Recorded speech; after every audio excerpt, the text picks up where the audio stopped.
Hello, hello, magandang araw mga kapotpot. Ayan, tayo po ay hindi bumabata. Tayo po ay medyo tumatanda na. Kaya, kailangan na natin i-monitor lahat. No, ayan nga po, medyo mataas ang ating BMI.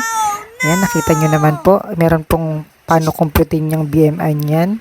Para makita nyo yung status nyo ay nasa ka-Google. Pwede nyo pong tingnan. Tas yan na nga po ang result ng aking blood chem. Yun, sad to say po. At medyo matataas nga po. Yung nag-exceed po siya sa maximum na value.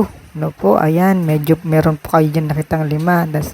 Dahil po dyan, meron po tayong iinumin ng mga 1 buwan.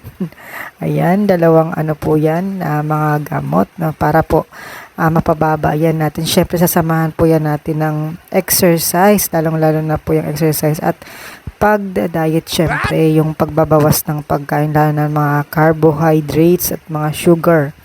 Ayan po, ayan, uminom na nga po ako ng yung isa, ayan po. Para po sa liver yan, ayan, o, diba?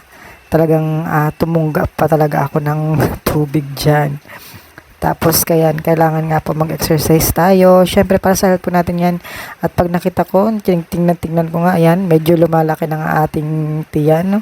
Kailangan na po natin maging, conscious ngayon sa ating mga kinakain. At syempre, sa estado ng ating mga katawan. Ano po, kating tayo ay hindi po pabata at tayo po ay patanda. Syempre, ayan po. Thank you very much po. Please watch out po sa aking mga video po. Thank you very